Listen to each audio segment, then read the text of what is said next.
Well, I think we found the right architect for the project, so maybe by next time we'll have some plans to look at. So until then, I'm Steve Thomas. I'm Tom Silva. And I'm Norm Abram. For this old house. So what caused the problem? The plumbers. Plumbers! Trethewey's ill. It turned out that finding an architect wasn't as tough as you might think. We asked around town, and one name kept coming up. David Stirling and his firm have done over 120 projects right here in Winchester.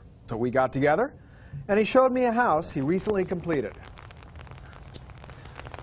Well, David, it is a very gracious house. Thank you, Steve. A bit unusual for New England, perhaps? A bit unusual, although our clients are from Louisiana, and they wanted something that would make them feel at home, and this is a Greek Revival style.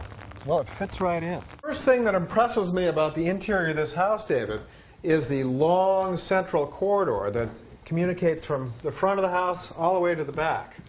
Well, this is also in the Southern tradition to do something like this, to have a large, gracious hallway. Big high ceilings in here.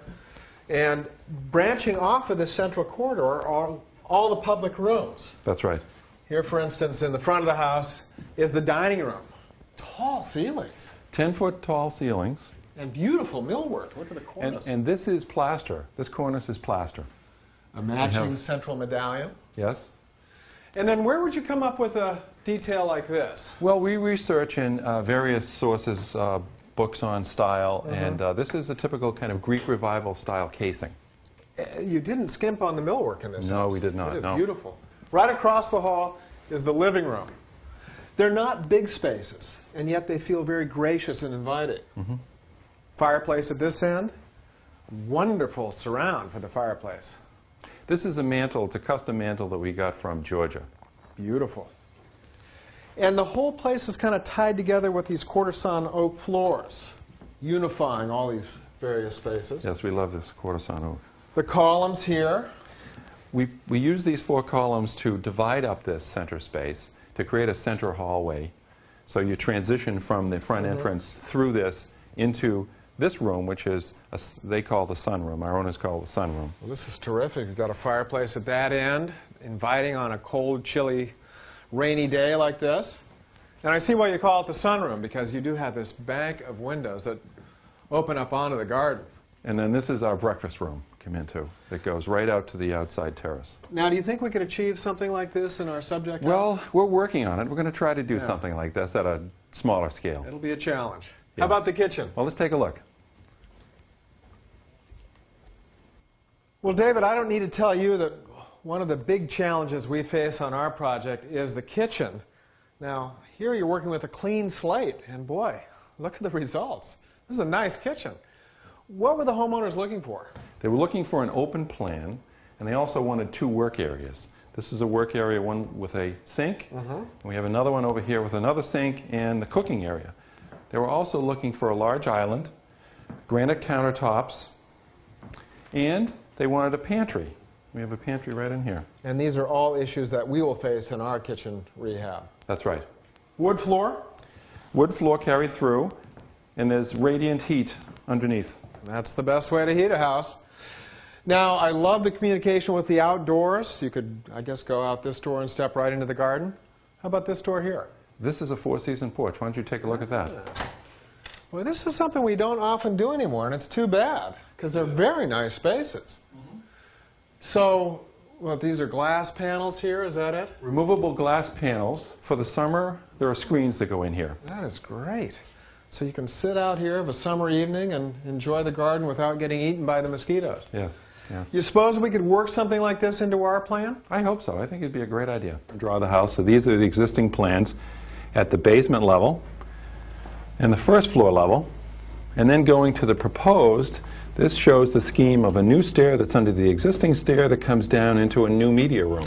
Now, Bruce just saw a media room over the weekend, and it was out of this world, so I'm glad that we put that in the plan. I think that'll be a keeper. Well, that's good. And this backs up to an electrical room where we have electric panels, and we also can have all the equipment and all the wiring that's associated with the media room. Now, over here, we have a mechanical room, and we're reusing a space as a wine cellar, and there's a hallway here. Over on this side, we have a laundry, good laundry with plenty of layout space and hand washing and hanging and so forth. And we've added on this much to the back, only about 4 feet to the back of the house. I think the next step is think about your budget, compare your budget to what we have. But in addition, there are a couple of projects in Winchester that I'd like to show you because I think they relate to this. One of them is the 1920s colonial revival. Oh. So why don't we take a look at those? Sounds great. All right, good. Thanks. Kim, I'd love to show clients houses that we've done in the past, especially when they relate to the kind of thing you're asking us to do. Is this the house? This is the house. We did this about 12 years ago. It's very similar to It our is house, very isn't it? similar. It is colonial revival, so it has the symmetry that your house has. The detail's a little different, the scale's a little different. It's got the yellow color. So again, the house was flat in the back. These two pieces come forward. This is a little sitting area, breakfast room, and it has a cathedral ceiling. We'll take a look at that inside. And then over here is the kitchen. You can see those casement windows in the kitchen. This is good size. It is. Well, let's go around to the side and take a look inside. Okay. Are these cherry cabinets? These are cherry, yes. Oh, they're beautiful. Now let's take a look in here. This part of the kitchen was added on from here out. Okay. Let's take a look at the living room because your living room is like this. It's about the same scale. This is slightly larger, and of course it has higher ceilings. Now, what do you think they use this room for? Do you know? They use it as a sitting room, a living room, but they also use it as a TV room. There's a TV cabinet here. Ah, okay. All right. Yeah, this is very nice. Now, Now- like your house, there's also a sun porch. This would have been the sun porch. This plan is a flip of your plan, but Okay. there's a sun porch off the living room, just like we have. So come on out here. Wow. So they've completely enclosed this. This room has been closed in from what it had originally. It would have been much more open. Yours is all glass. This has been closed in. So what do you think? You getting some ideas? Oh, this is so helpful. I really appreciate this. Thank you very much. Okay, that's